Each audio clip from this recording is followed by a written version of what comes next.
how do you date seriously without taking dating too seriously? It's not easy, but we're going to give you some perspective on how to do just that this week on Love Ed with Julie and MJ.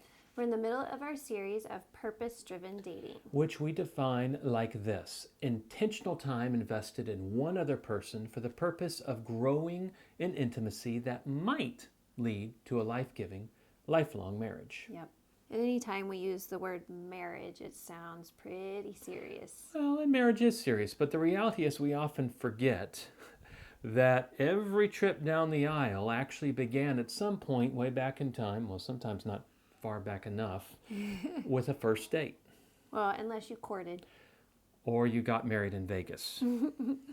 And you simply don't have any idea whether that first date is going to end up leading down the aisle. So there should be some seriousness. But at the same time, you also have to learn how to relax and take it one day at a time, one date at a time.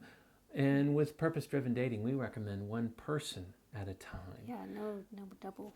So Two-timing. No two-timing. So here's our first tip on how to make that first date less horrifying. Yeah, so get comfortable with people that you might think about asking out in group situations. In group fact, settings. if you aren't comfortable with someone in a group setting, you will not be comfortable with them one-on-one on a date. Not going to happen. Well, a lot of times we think in our minds, or maybe we see in media, that when we get out on the date, then we're going to be able to be our true self. Oh, yes. Really relax. Yeah, like in movies. Back in reality land, where you will be dating, though, you will feel much more comfortable when you're in group settings. Yeah, and so last week we talked about how we're going to get to know someone's background other than investigating them. Oh, how to tell the difference between the genuine cookies and the dog biscuit. Yes. Well, people are way more likely to be who they truly are when they are most comfortable. Right, and that's far more likely when people are around the friends that they normally hang out with. Exactly. So by being intentional about hanging out with the opposite sex in group settings, you accomplish two things. Number one, you help yourself get comfortable and more comfortable with the opposite sex. And you get to observe prospective date prospects in their natural environment, being themselves. We just went from doggy biscuits to like animals. Natural habitat. We talk more about that in detail in another Love Ed video called How to Eliminate All First Date Fails. And we can put a link to that below. Let's do it. Other than getting comfortable with a person in group setting and getting to know them, what else can we do? Well, so overlooked, pray. And usually when we pray, I feel like it's like, Lord, lead me to the person that's the one for me. Lord, pray for my future marriage. No, pray about today. Pray about those people you are getting to know in these group settings.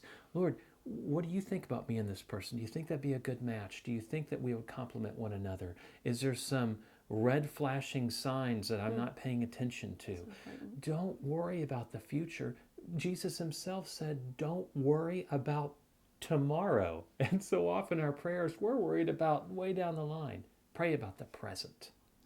Okay, so we're getting to know people in group settings, and then we're praying about it, and we feel like we've have someone that we have a peace about asking them out. So or then accepting their invite. Yeah, then exactly. Enjoy your date, kids. Yeah, have a great time. Live in the moment. Focus your attention on the person that you're actually with, not the person that you're hoping that they will become. And that's what we mean about investing time in one other person. But there's several things we don't mean about investing time with one other person, and we want to cover that next week. Be sure to tune in again for Love Ed with Julie and MJ.